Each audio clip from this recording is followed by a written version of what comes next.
Bibliologia 2, do nosso curso de bacharel em teologia, para sequenciarmos estudando a lição de número 5, que tem por título A Confiança que Temos na Bíblia Sagrada. Na presente lição, nós estaremos tratando sobre a fidedignidade do Antigo Testamento e a fidedignidade do Novo Testamento. A palavra-chave para esta nossa lição bíblica é confiança, credibilidade. Fidedignidade nós podemos conceituar como a qualidade ou o estado de ser confiável ou digno de confiança. A credibilidade ou a confiança de qualquer relato ou em qualquer relato ou mensagem depende de duas coisas fundamentais. A primeira delas, veracidade, a veracidade do próprio relato, a autenticidade desse relato e o caráter do escritor ou daquele que registra ou transmite o relato. Partindo desta ideia,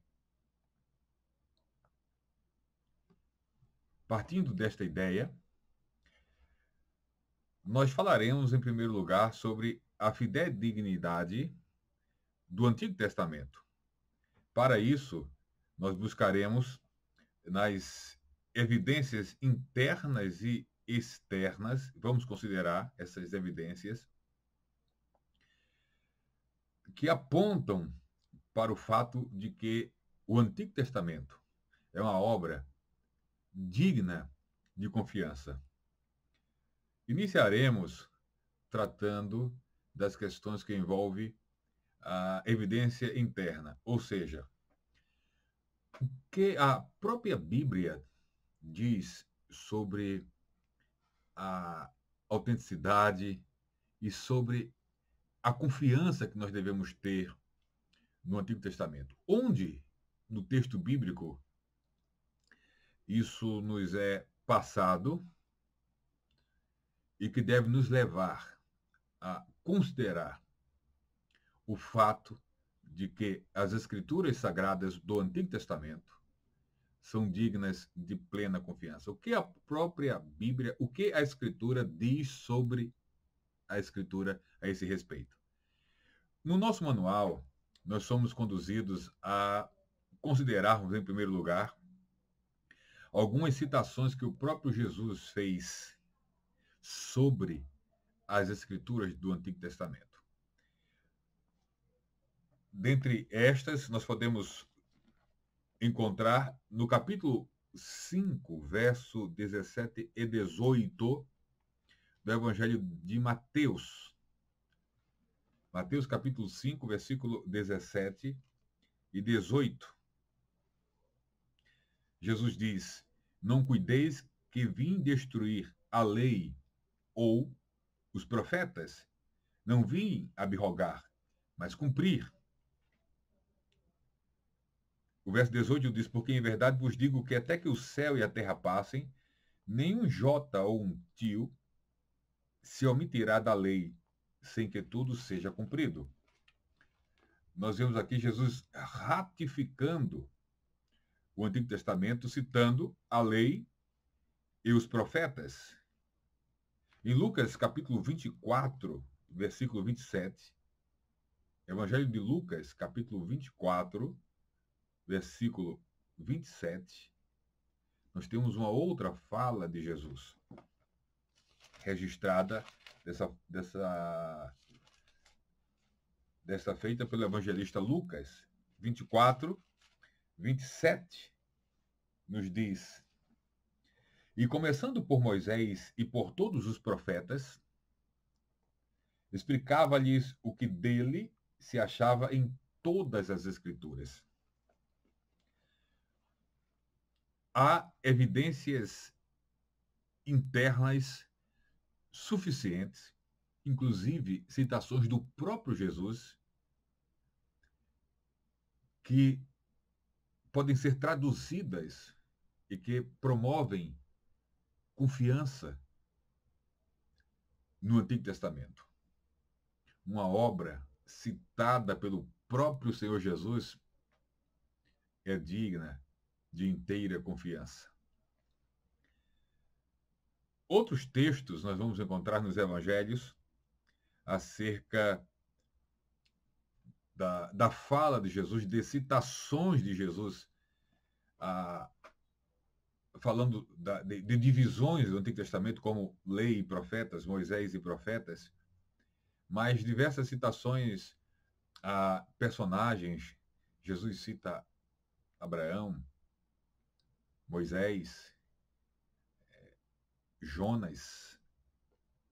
E além dessas citações, dessas referências que Jesus faz a porções, a divisões, a personagens que estão associados a livros específicos, nós vamos encontrar, por exemplo, ainda como evidência interna, uma expressão no livro de Apocalipse, Apocalipse capítulo 12, versículo 9. Apocalipse capítulo 12, versículo de número 9.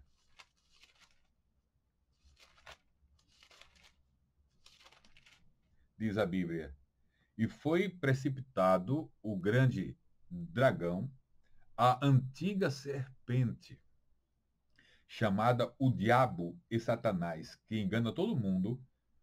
Ele foi precipitado na terra e os seus anjos foram lançados com ele. O grande dragão, a antiga serpente chamada o Diabo. A qual porção do Antigo Testamento, Apocalipse 12 e 9, nos remete? Gênesis capítulo 3, versículo 1 ao 6. Gênesis capítulo 3, versículo 1 ao 6. Vamos comigo? Abra sua Bíblia e nós vamos encontrar o seguinte relato. Ora, a serpente. Bom, essa introdução nos basta. O termo usado em Apocalipse para aludir ao diabo é o mesmo texto utilizado pelo escritor de Gênesis, que, como já vimos em outras lições, a autoria é direcionada para Moisés. Serpente. Novo Testamento e Antigo Testamento usando as mesmas expressões para se referir ao diabo. Sim, essas questões textuais também fazem parte do contexto das evidências internas das Escrituras Sagradas, que dão testemunho de si mesmas no que diz respeito à confiabilidade. Não apenas Jesus, mas os apóstolos, nos seus escritos, nas suas mensagens, também testemunharam da confiabilidade, da aceitação dessa fidedignidade das Escrituras do Antigo Testamento. Por exemplo, quando no capítulo 2 de Atos nós analisamos a pregação do apóstolo Pedro, nós vamos encontrar ali algumas citações, por exemplo, ao profeta Joel. Pedro, inclusive, ele cita o profeta Joel como a profecia que estava agora ali em Atos 2 sendo cumprida, que se relacionava ao derramamento do Espírito Santo. Mas Pedro vai citar também alguns salmos, o livro dos Salmos. Então, as escrituras do Antigo Testamento foram referendadas nas pregações, nas mensagens, nas narrativas do Novo Testamento. não apenas o apóstolo Pedro, mas o apóstolo Paulo também, em várias passagens, vai citar, vai mencionar, e tudo isso vai sinalizar a dependência dos apóstolos das Escrituras do Antigo Testamento como fundamento para a exposição, para a interpretação, para a exposição e aplicação da mensagem cristã. Sempre mostrando o cumprimento das profecias do Antigo Testamento relacionadas ao Messias, apontando para a pessoa de Jesus como aquele que cumpriu as profecias messiânicas, as promessas de Deus para que se cumpriram na igreja. Os apóstolos já apontam para o Antigo Testamento, se fundamentam no Antigo Testamento e mostram como na vida, ministério de Jesus e agora na igreja estabelecida e que cumpria sua missão, de como tudo isso no Antigo Testamento vai ser encontrado, vai ser profetizado e agora está sendo cumprido. Então, Pedro, Paulo são exemplos apostólicos do uso das Escrituras. Atos 17, 2 e 3, 10 e 12, são todas referências bíblicas, como já citamos também a pregação de Pedro em Atos 2, que apontam para esse uso das Escrituras feito pelos apóstolos. Até agora, nós vimos algumas questões que tratam de algumas evidências internas, onde a Escritura, ela,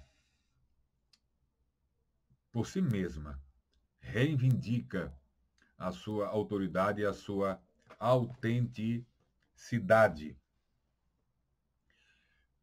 No Antigo Testamento,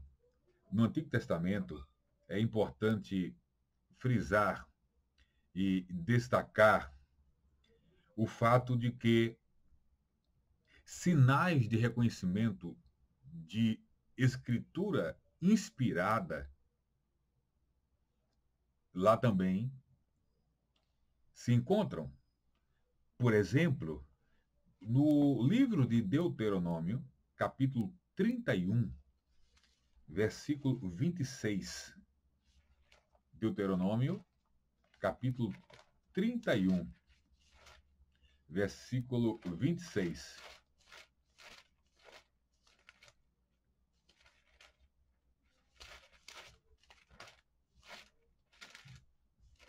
Nós lemos: Tomai este livro da lei e ponde-o ao lado da arca do concerto do Senhor, vosso Deus, para que ali esteja por testemunha contra ti. Esse tratamento diferenciado em relação ao livro da lei, orientado por Moisés, porque o verso 24 diz: E aconteceu que, acabando Moisés de escrever as palavras desta lei no livro, até de todo as acabar, deu ordem Moisés aos levitas que levavam a arca do concerto do Senhor, dizendo, e aí veio o texto que nós lemos: Tomai este livro da lei e ponde-o ao lado da arca do concerto do Senhor, o Senhor vosso Deus, para que ali esteja por testemunha contra ti. Esse cuidado, este zelo com este livro da lei, já é um reconhecimento, uma atitude que aponta para o caráter sobrenatural, diferenciado, para o caráter inspirado acerca do livro, e daí os cuidados, as recomendações dadas por Moisés ao terminar de escrever, aos levitas que levavam a arca do concerto. Nós encontramos também um outro exemplo no livro do profeta Daniel, Daniel capítulo 9, versículo 2. Daniel capítulo 9, versículo de número 2. Nós lemos: No ano primeiro do seu reinado, eu, Daniel, entendi pelos livros que o número de ano de que falou o Senhor ao profeta Jeremias. De que falou o Senhor ao profeta Jeremias, em que haviam de acabar as assolações de Jerusalém, era de 70 anos. O que nós encontramos aqui? Uma alusão direta, uma menção direta que Daniel faz a o livro do profeta Jeremias, reconhecendo como palavra dada pelo Senhor e assim reconhecendo a sua inspiração. Então, dessa forma, temos aí dois exemplos, o que citamos em Deuteronômio e no livro de Daniel, onde há evidências internas da Escritura reivindicando a sua fidedignidade, a confiança na sua inspiração nesses livros que se tornaram canônicos. É importante destacar, e agora falando um pouco do desenvolvimento do cânon do Antigo Testamento, voltando a falar sobre o tema cânon, que não é muito fácil o estudo sobre o desenvolvimento do cânon do Antigo Testamento, porque os eruditos, os especialistas, não encontraram nenhum sinal de um concílio ou de uma reunião oficial, algo historicamente autêntico, que viesse a validar ou a reconhecer os livros do Antigo Testamento como canônicos da forma que temos hoje.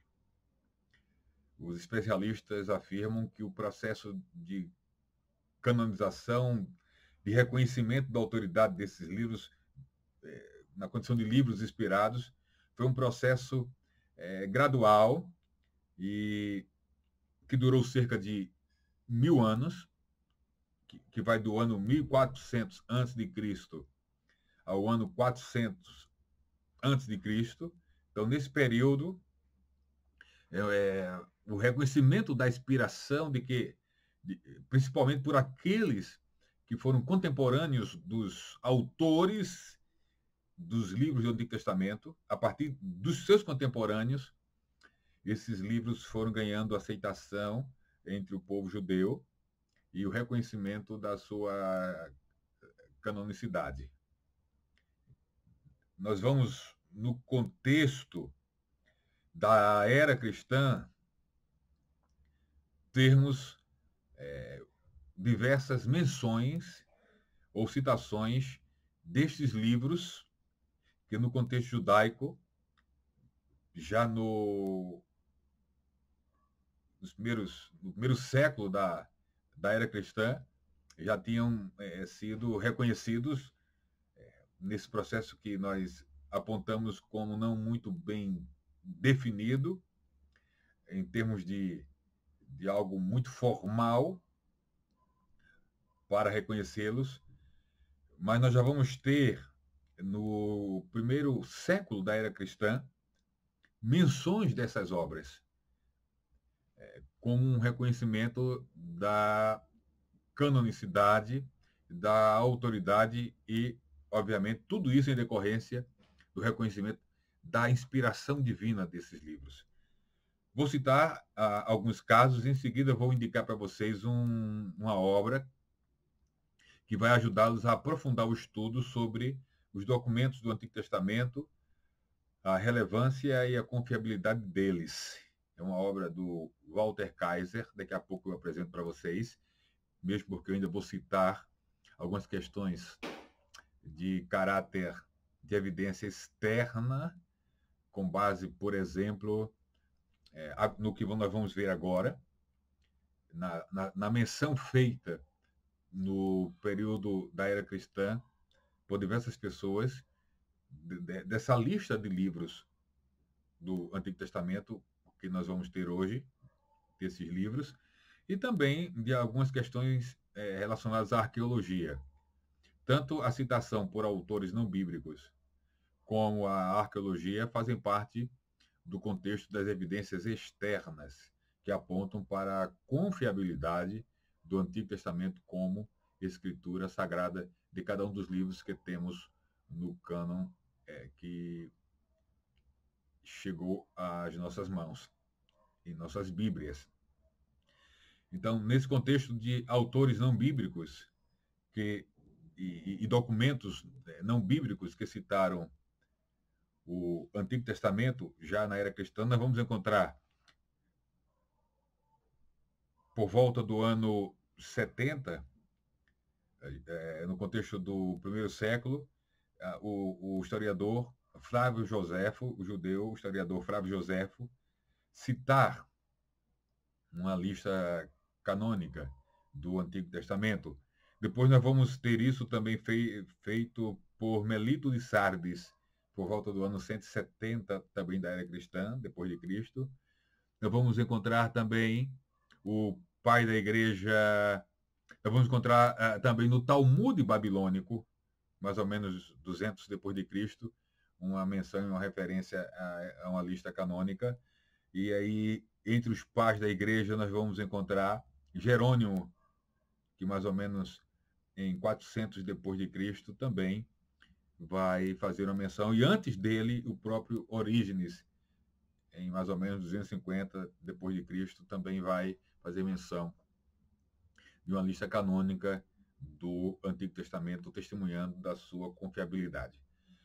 A obra que eu gostaria de apresentar para dar um suporte e aprofundar vocês no estudo e na pesquisa sobre os documentos do Antigo Testamento e, consequentemente, relacionado à confiabilidade, como já citei o autor, é esta obra do Walter Kaiser, intitulada Documentos do Antigo Testamento. O subtítulo da obra tem Sua Relevância e Confiabilidade. É uma obra muito boa para pesquisa. O que eu sempre falo para os nossos alunos é que qualquer obra de autoria de quem quer que seja, inclusive os livros que escrevo, precisam ser lidos com criticidade. Por mais interessantes e novas que sejam as informações, isso às vezes causa empolgação no leitor, no estudante. Toda leitura deve ser uma leitura crítica. Crítica no sentido de investigativa, de conferir dados, de comparar com o que outros autores escreveram sobre o mesmo assunto, para só depois de muita análise e investigação e averiguação, você poder ter uma posição firmada sobre o tema. Mas, repito, essa obra do Kaiser é uma obra que, obviamente, se enquadra na necessidade de uma leitura crítica e que vai cooperar com um conhecimento mais amplo sobre a questão da autenticidade, da confiabilidade dos documentos do Antigo Testamento, do cânon do Antigo Testamento como nós temos nos dias atuais. E falávamos que, além da citação por outros autores ou documentos do cânon do Antigo Testamento, há também uma contribuição da arqueologia no que diz respeito a ser também uma evidência interna da veracidade dos livros da Bíblia. O que eu vou falar agora, eu vou falar em algum momento daqui a pouco, quando nós começarmos a falar sobre a confiabilidade ou a fidedignidade dos livros do Novo Testamento. Tanto o Antigo Testamento como o Novo, tanto a fé judaica como a fé cristã, elas estão associadas diretamente a questões históricas. Negar os fatos históricos do Antigo Testamento ou negar os fatos históricos do Novo Testamento é atingir em cheio a fé cristã. É comprometer definitivamente a fé cristã. Tanto o Antigo, tanto a fé do povo judeu, no contexto do Antigo Testamento, como a fé da igreja, dos crentes, no contexto do Novo, e a fé em todo o cânon bíblico, Antigo e Novo Testamento, tem a ver com a veracidade histórica dos fatos encontrados na Bíblia. É nesse sentido que a arqueologia coopera, confirmando essas questões históricas. Eu separei alguns exemplos que o Walter Kaiser cita de contribuições, mas também de alguns alertas em relação ao nosso trato com a questão arqueológica. Por exemplo, ele vai dizer que essa questão arqueológica já colocou os estudiosos da Bíblia em algumas dificuldades. Ele vai citar o caso de Sir Leonard Woolley, que, ao escavar na Mesopotâmia em 1929, declarou que ter encontrado evidências do dilúvio. Mas, infelizmente, não foi bem assim que aconteceu, porque para ele havia todo tipo de camada de sedimentos do dilúvio nos vários estratos da área. Mas essa pseudo-descoberta não foi comprovada. E, igualmente com isso, vieram também alegações semelhantes feitas a respeito da descoberta da Arca da Aliança Perdida. Já ouviram isso? Descobriu-se a Arca da Aliança, ou foi descoberto pela arqueologia o lugar do Jardim do Éden. Então, muitas dessas pseudo-descobertas deixaram alguns estudiosos da historicidade e do Antigo Testamento em dificuldades. Então, é preciso ter cuidado ao lidar com essas afirmações ou essas informações arqueológicas. É bom afirmar e deixar claro aqui que a confiabilidade, embora a arqueologia coopere para a comprovação da historicidade de registros bíblicos, a confiabilidade da Bíblia não está na arqueologia. A arqueologia apenas confirma. A confiabilidade da Bíblia está na própria Bíblia, por ser inspirada por Deus, cuja comprovação dessa inspiração o próprio Deus, por seu Espírito, testifica e testemunha. A unidade narrativa, temática, apesar de diversos autores escreverem em lugares diferentes, em épocas diferentes, em contextos diferentes, aponta para essa sobrenaturalidade na construção, na elaboração, na conclusão do Antigo Testamento. Então, a arqueologia presta um grande serviço, mas não depende dela a nossa fé nas Escrituras. Ela apenas confirma. Ela não promove fé. A fé vem pelo ouvir. E o ouvir, a palavra de Deus inspirada. Há várias colaborações da arqueologia no sentido de identificar personagens, lugares e eventos bíblicos. O Kaiser, nessa sua obra, vai fazer menção, por exemplo, ele cita 2 casos.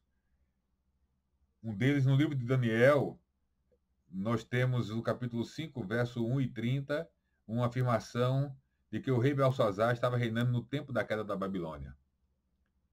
E descobertas arqueológicas confirmaram isso, documentos recentes descobertos confirmaram isso, mostrando que Nabonido passou os últimos dias de seu reinado residindo na Arábia, deixando a condução do reino da Babilônia aos cuidados de seu filho mais velho, Belsazar.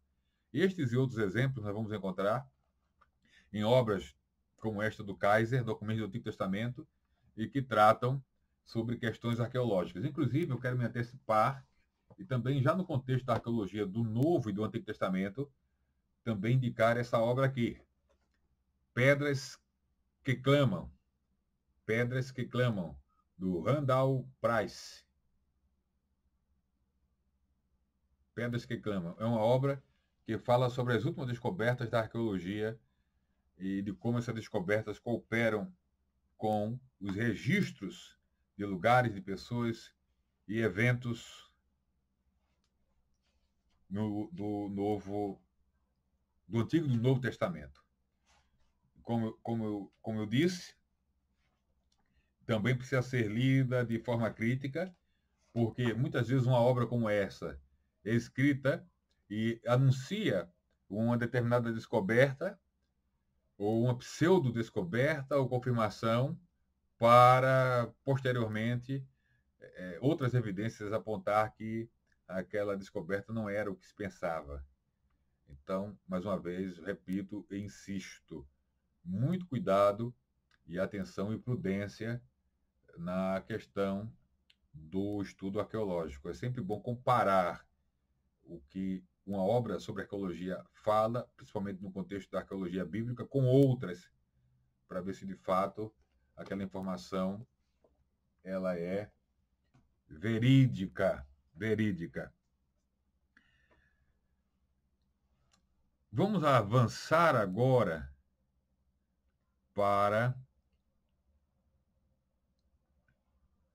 estudarmos sobre a confiabilidade do Novo Testamento. Avance no seu manual e o nosso manual ele começa nos chamando a atenção para a confiabilidade ou a fidedignidade dos próprios autores do Novo Testamento.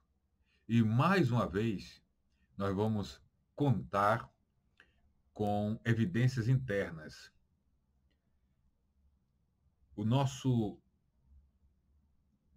manual diz com muita propriedade que não há nem internamente, nem externamente, nem evidência interna nem externa, nada que macule a autenticidade dos registros inspirados da revelação divina em relação ao Novo Testamento. Mesmo que nós vamos encontrar narrativas, como, por exemplo, no Evangelho de Mateus, após a ressurreição, as autoridades judaicas querendo comprometer a credibilidade do testemunho apostólico, mas essa tentativa não prevaleceu. Então, a credibilidade, a confiabilidade dos autores do Novo Testamento, dos evangelistas Mateus, Marcos, Lucas, João, do apóstolo Paulo, que escreve diversas epístolas, do apóstolo Pedro, de Tiago, de João, que escreve, do mesmo evangelista João, que escreve epístolas e 3 epístolas e o Apocalipse, de Judas, que escreve a epístola de Judas. Não há nada que macule a integridade pessoal desses escritores. Mas eu falava de evidências internas acerca dessas questões de autoria. E pelo menos um texto, a gente pode fazer menção dele aqui, na segunda epístola de Pedro. Nós já mencionamos esse versículo numa aula anterior, mas cabe aqui novamente a citação. Segunda epístola de Pedro, versículo 14 em diante. Acompanhe comigo, por gentileza. Segunda epístola de Pedro, versículo 14 em diante. Pelo que, amados, aguardando estas coisas, procurai que deles sejais achados imaculados e irrepreensíveis em paz. E tende por salvação a longanimidade de nosso Senhor, como também o nosso amado irmão Paulo vos escreveu segundo a sabedoria que lhe foi dada, falando disto como em todas as suas epístolas, entre as quais há pontos difíceis de entender que os indoutos e inconstantes torcem e igualmente as outras escrituras para a sua própria perdição. Então a gente vê aqui o apóstolo Pedro dando um testemunho do apóstolo Paulo, fazendo menção de Paulo como escritor das epístolas que são atribuídas a ele, e não apenas fazendo isso, Mas Pedro compara as epístolas com as escrituras do Antigo Testamento em termos de inspiração, porque ele termina dizendo que os indoutos e inconstantes torcem e igualmente as outras escrituras para sua própria perdição. Então temos aqui uma evidência interna de Pedro endossando a integridade e o caráter de Paulo e a inspiração das epístolas que Paulo escrevia, que para Pedro tinha alguns pontos difíceis de entender. Eu costumo dizer que se Pedro foi contemporâneo de Paulo,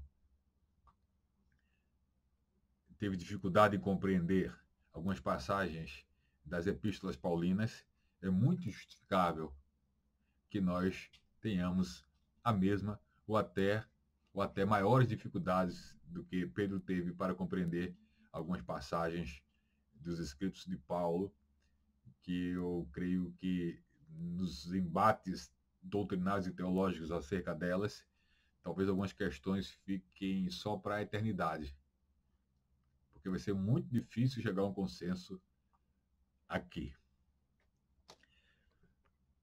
Os autores do Novo Testamento, sim, são confiáveis, assim como são confiáveis o que eles escreveram, os livros do Novo Testamento, os evangelhos, como parte histórica junto com Atos, as epístolas paulinas, as epístolas pastorais, as epístolas gerais, o Apocalipse, com sua peculiaridade em termos de gênero literário. Toda essa composição, todos esses livros que compõem o Novo Testamento, eles, assim como o Novo Testamento, possuem unidade em seu conteúdo. E unidade doutrinária, unidade de objetivo, foi um dos critérios no processo de reconhecimento, agora envolvendo a questão do Novo Testamento, dos livros que foram tidos por livros canônicos. Nós vamos começar a adentrar agora sobre a questão da construção, da elaboração, do processo de canonicidade dos livros do Novo Testamento como nós temos hoje. Mas falávamos da questão da harmonia dos livros do Novo Testamento. Aquilo, tanto do Novo como do Antigo, que parece às vezes contraditório, não é contraditório. Um exame mais aprofundado vai nos revelar que o que por vezes parece contradição, não é contradição, mas complementação. Por exemplo, quando nós estudamos os evangelhos sinóticos, Mateus, Marcos e Lucas, cujo conteúdo é muito parecido, daí sinóticos, as questões que eles abordam, os eventos que eles tratam, a similaridade entre eles é muito grande, mas por vezes nós vamos encontrar algumas diferenças na forma deles narrarem um episódio. Alguns enfatizam determinados aspectos do episódio, ou enfatizam um personagem do episódio, enquanto o outro não. E o que aparenta ser uma contradição dos evangelistas, na realidade, são ênfases diferentes. São pessoas que descreveram a narrativa do seu ângulo, ou, como no caso de Lucas e Marcos, que não foram seguidores de Jesus. Há afirmações de que Marcos se trata de um garoto que aparece rapidamente assim nos evangelhos e que deva ter recebido direto de Pedro as informações mais precisas acerca dos eventos dos evangelhos, mas enfim, não é o caso de discutirmos essa questão aqui, estou fazendo só menção, mas a questão é a seguinte: independente de ter sido uma testemunha ocular, de receber informação de uma fonte ou de buscar pesquisar em diversas fontes, testemunhos orais ou documentais, o fato é que a narrativa dos evangelhos ganha ênfases distintas por parte de cada narrador. O mesmo evangelista João, com o seu evangelho diferenciado dos sinóticos, não entra em contradição com os sinóticos, mas complementa. Então, aquilo que, porventura, possa, no decorrer do estudo bíblico, parecer contradição, na realidade não é. São perspectivas diferentes, ênfases diferentes que, quando bem compreendidas, vão se encaixar e vão contribuir para a confiabilidade do texto sagrado. Assim como Antigo Testamento, no seu contexto, há unidade, e no Novo Testamento, também em seu contexto, há unidade,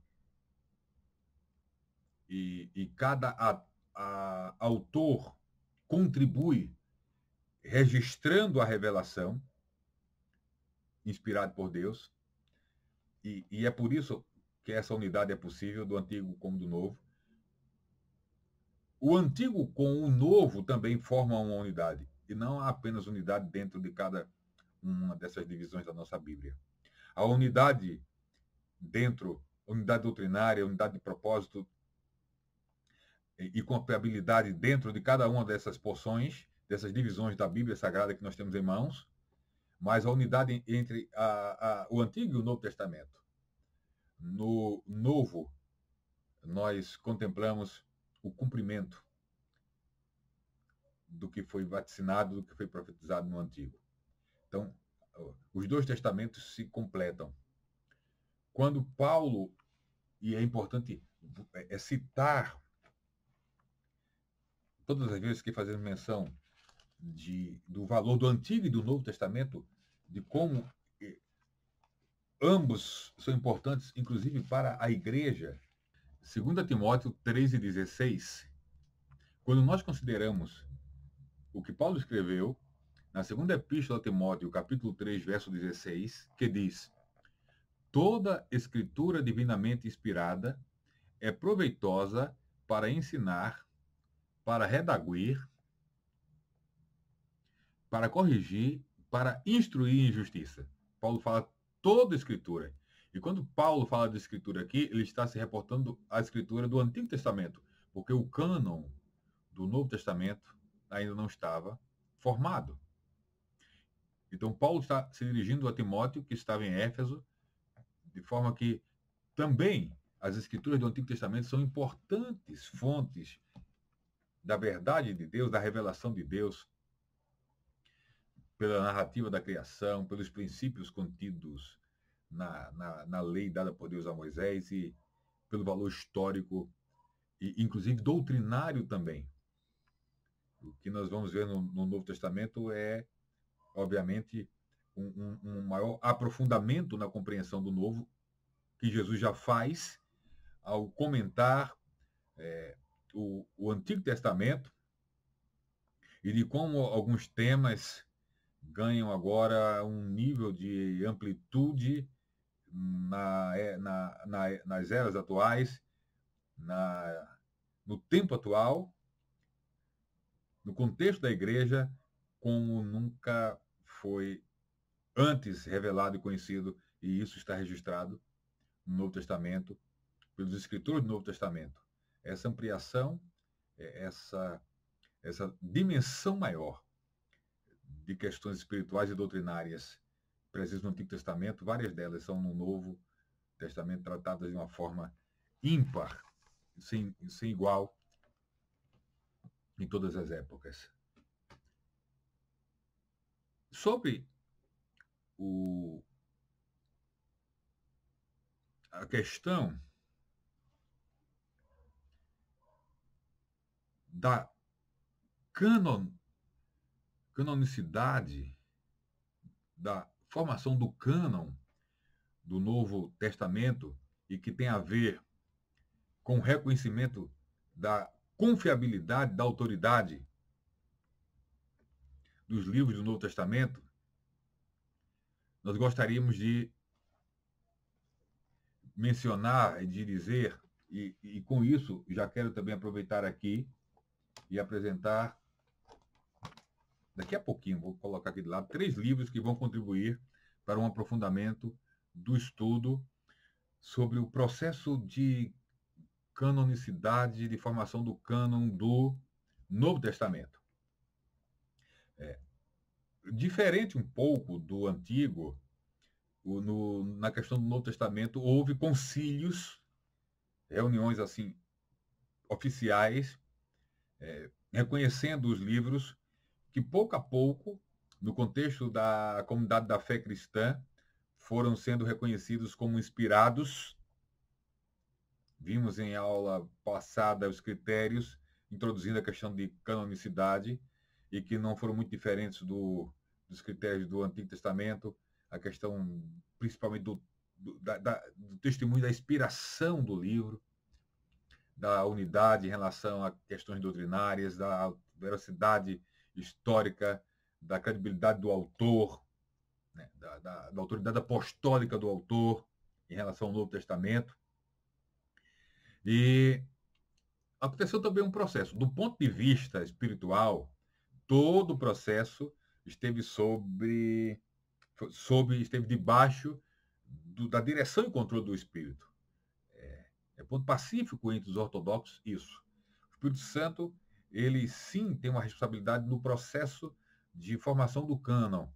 Essa é uma perspectiva espiritual da questão. Da perspectiva histórica, o que nós podemos compartilhar com vocês aqui, essa questão de formação do cânon do Novo Testamento, que tem a ver com fidedignidade, reconhecimento dessa fidedignidade, confiabilidade, tudo fundamentado na questão da inspiração também desses textos, é que os pesquisadores e estudiosos do assunto concordam que, desde o início do segundo século da era cristã, já se iniciou um processo de reconhecimento ou canonização dos livros do Novo Testamento.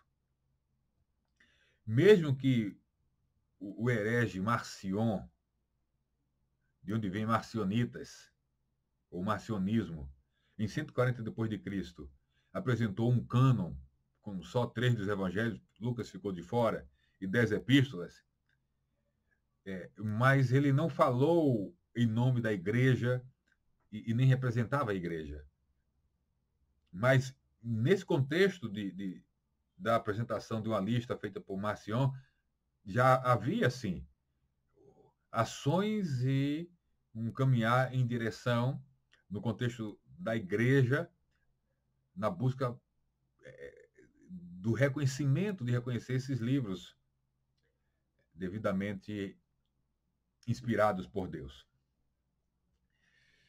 No ano de 367 da era cristã, já no contexto da patrística, Atanásio cita os 27 livros que temos hoje. Cita como canônicos. E depois dele, outros pais da igreja vão referendar a lista, e dentre estes, Jerônimo e Agostinho de Hipona. Isso no contexto do Ocidente. No Oriente, a coisa é mais tardia, e só por volta do ano 508 é que a segunda epístola de Pedro, segunda epístola e terceira de João, epístola de Judas e Apocalipse é que vão ser incluídos no contexto do Oriente, na versão bíblica siríaca, como adição aos outros 22 livros. E aí, tanto o Oriente como o Ocidente agora reconhecem os 27 livros que nós temos hoje como inspirados e aí dignos de estar no cânon do Novo Testamento. Na perspectiva de concílios, 2 são dignos de menção: o concílio de Hippo, em 393 da era cristã, e o concílio de Cartago, 397, onde esses livros do Novo Testamento, do modo que temos hoje, são oficialmente também reconhecidos. Valendo lembrar que não é o fato de serem tidos como canônicos, que a autoridade e que a confiabilidade desses livros não é por esse meio que elas são obtidas. A confiança na Bíblia não é obtida em decorrência de qualquer decisão conciliar, mas da própria inspiração desses livros, do Antigo e do Novo. O que os concílios fazem é reconhecer. Mas a nossa experiência pessoal e subjetiva, a investigação, como já vimos na unidade desses livros, unidade doutrinária, autenticidade histórica, credibilidade dos autores, poder transformador de vidas, são algumas das questões que, acima delas, a inspiração, obviamente, que confirmam, que atestam a origem divina dessas dádivas de Deus, que são os livros do Antigo e Novo Testamento para o seu povo. A arqueologia, da mesma forma que, como já citamos, cooperou para trazer evidenciar fatos, lugares e personagens do Antigo Testamento, também trabalha da mesma forma a arqueologia em relação ao Novo Testamento. Eu posso citar aqui um exemplo, numa obra que eu vou indicar para vocês, agora relacionada também à questão de evidência externa, é o que estávamos tratando. Biblicamente, no Novo Testamento, vimos Pedro citando Paulo como uma evidência interna, e todos os autores da patrísticas e outros documentos que corroboram com o texto bíblico constituem evidências externas junto com, mais uma vez, a arqueologia. Nessa obra de F. Bruce, merece confiança o Novo Testamento, indicadíssima, merece confiança o Novo Testamento. Na página 121 em diante, Bruce ele trata das evidências arqueológicas e ele vai primeiro atestar que a evidência arqueológica que abona ou que coopera com o Novo Testamento não é tão vultuosa, não tem tantas evidências como as que envolvem o Antigo Testamento. É interessante essa informação. Mas, por exemplo, eu cito um caso aqui, vou descrever para vocês. O leitor de Atos terá em lembrança que, por ocasião da última visita de Paulo a Jerusalém, se produziu sério incidente no templo, porque correu o boato de que havia o apóstolo profanado o sagrado recinto, nele introduzindo gentios. Atos 21, 27. E aí o Bruce continua dizendo aqui: admitia-se o ingresso de gentios no pátio exterior, que não era realmente parte do edifício do templo como tal. Não lhes era, porém, permitido avançar além desse ponto sob pena de morte. E aí o Bruce vai dizer que em 1871 foi descoberta por C.S. Clément Ganneau, deve ser a pronúncia, deve ser francês, Clément Ganneau. Em 1871 foi descoberto uma placa com a seguinte descrição. Eram placas que ficavam no pátio externo ou exterior do templo. Não se permite o acesso a nenhum estrangeiro ao pátio interior que circunscreve o templo e suas dependências diretas. Quem quer que for apanhado assim agindo, perceba, nenhum estrangeiro, terá de culpar apenas a si mesmo pela morte que se lhe dará de imediato. Então, foi descobrido uma placa com inscrições em grego e latim, e também ele vai falar de descobertas de evidências da existência do tanque de Betesda e outras mais. O livro é esse, F. Bruce, o autor merece confiança o Novo Testamento, já indicamos o Pedras que Clamam e queremos indicar agora também, na conclusão desta nossa quinta aula, sobre fidedignidade e confiabilidade das Escrituras. Há evidências internas e externas de sobra para isso. A Bíblia é a palavra de Deus, a revelação veio de Deus e foi inspirada divinamente para que homens santos registrassem a revelação. Eles receberam a inspiração para o registro da revelação. Então vai aqui mais algumas dicas literárias para vocês, para aprofundamento nos assuntos aqui tratados. Ainda de F.F. Bruce, o cânon das Escrituras, como os livros da Bíblia vieram a ser reconhecidos como escrituras sagradas. Aqui. Ok? Falando sobre inspiração e canonicidade da Bíblia, de Laird Harris, ou Laird Harris. Inspiração e canonicidade da Bíblia. Ok? O conhecidíssimo, praticamente um clássico, do Norman Geisler e William Nix, Introdução Bíblica, como a Bíblia chegou até nós.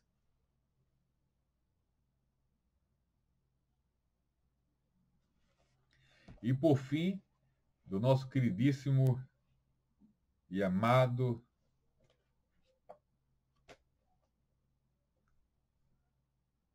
e em memória, Antônio Gilberto, A Bíblia através dos séculos, a história e formação do livro dos livros. Ok?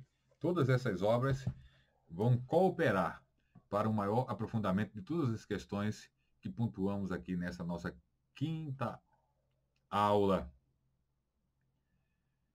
que nos falou sobre a questão de confiabilidade, de fidedignidade do Antigo e do Novo Testamento. Retornaremos na nossa sexta aula para voltar e desdobrar a questão canonicidade da Bíblia. E nesse sentido, nesses termos, revisaremos alguns pontos tratados nessa quinta aula e aprofundaremos mais ainda a questão. Dessa forma, fiquem na paz do Senhor Jesus. Um grande abraço a todos e até a próxima aula, se Ele assim nos permitir.